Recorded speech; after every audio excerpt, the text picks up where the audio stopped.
பிரம்மாஸ்திரம். அண்ணி பிரம்மாஸ்திரமா? நீ இங்கே இரு, நான் கூட்டிட்டு வந்துடுறேன். டேய், டேய், டேய். என்னைய தனியா விட்டுட்டு நீ மட்டும் தப்பிக்கலான்னு பாத்தியா? நானும் வருவேன். இரு ஐஸ் கம்கி. அங்க வர்ற வரைக்கும் இவங்க ரொம்ப அடிச்சுக்காம பாத்துக்கமா. நீ கொஞ்சம் கவனமா இருப்பா. அந்த மஞ்ச சாரி கிட்ட இருந்து தள்ளியே நில்லு. அவன் ஒழுங்கா இருந்திருந்தா இவரும் ஒழுங்கா இருந்திருப்பாரு. ஆமா, அப்படி குற்றவாளி மாதிரி பேசிக்கிட்டு இருக்க. அவங்க எதுவும் பண்ணல. ஆமா, அவர் எத்தனை பேர் கை நீட்டி இருக்காரு, அதான் ஜெயிலுக்கு போயிருக்காரு. அவளுக்காக போனா அண்ணே, அண்ணே, என்னடா? அண்ணி. என்ன விஷயம்? நீங்க உடனே எங்க கூட வாங்க. ஆ எங்க? அட கிச்சனுக்கு தான் நீ. ஏதாவது வேணுமா? அங்கதான் முல்லையும் மீனாவும் இருக்காங்களே. அண்ணி, அதனாலதான் நீ உங்களை கூப்பிடுறோம். தயவு செஞ்சு வாங்க. என்னடா சொல்ற? ஐயோ அண்ணி, அங்க 2 பேரும் சண்டை போட்டுட்டு இருக்காங்க. கொஞ்ச நேரம் கூட விட்டன்னு வச்சுங்க, அப்படியே கைகலப்பாயிரும். நீங்க வாங்க. கைகளப்பா? ஐயோ ஆமா அண்ணி. எதுக்கு சண்டை? அதே பிரச்சனை தான் பேசிக்கிட்டு இருக்காங்க. இன்னுமாடா அவங்க அந்த விஷயத்தை பத்தி சொல்லி சண்டை போட்டுட்டு இருக்காங்க?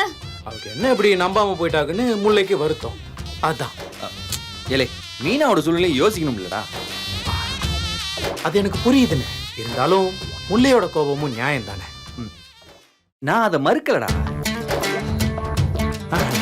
அதே நேரத்துல அம்புட்டு பேசியும் யாரும் அதை புரிஞ்சுக்கலாம்னு மீனா வருத்தப்படுறல. மீனாவோட வருத்தமும் நியாயம் தானே. டேய் டேய் இருங்க. இப்போ நீங்க 2 பேரும் சண்டை போட்டுக்க போறீங்களா? போய் அவங்கள சமாதானப்படுத்துங்க போங்க. Absolutely right. அந்த ஐஸ்வர்யாவை பாதுகாப்பு விட்டுட்டு வந்திருக்கோம். இன்னும் கொஞ்ச நேரம் விட்டோம், பாத்திரம் எல்லாம் பறக்கும். புது பாத்திரம் திருச்சியில வாங்குனது. அப்படிலாம் செய்ய மாட்டாங்க. அட நீங்க வேற அண்ணி, 2 பேரும் அம்புட்டு உக்கிரமா இருக்காங்க. உக்கிரமாவா? இருங்க இருங்க, சும்மா இருங்கடா. சண்டைனா சத்தம் வந்திருக்கோம்ல. அதுவும் கேட்கல. ஒருவேளை அடிச்சுக்கிட்டு மயக்கம் போட்டு விழுந்திருப்பாங்களோ.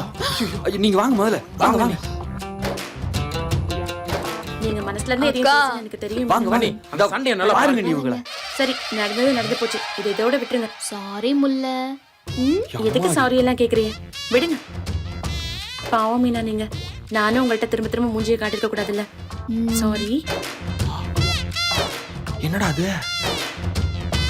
சரி சரி, நீங்க செய்யுங்க, நான் உங்களுக்கு ஹெல்ப் பண்றேன். போதுமா? சரி, அப்ப நாங்க வரும்போது முடிய புடிச்சுக்காத ஒரே சண்டை போட்டு இருந்தாங்க. இப்போ வேற மாதிரி பேசுறாங்க. ஐயோ, எனக்கு ரொம்ப பிடிக்குங்க.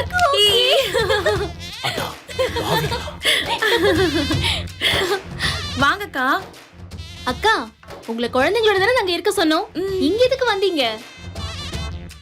இவங்க தான் சண்டை போடுறீங்கன்னு சொன்னாங்களா? நோ. ஐயோ அண்ணி. யாரு? நாங்களா? சண்டையா? இல்ல இல்ல, நாங்க சும்மா பேசிக்கிட்டு இருந்தோம்க்கா. இவ ஏதாவது தப்பா புரிஞ்சுட்டு இருந்திருப்பா. தப்பா புரிஞ்சுக்கிட்டா?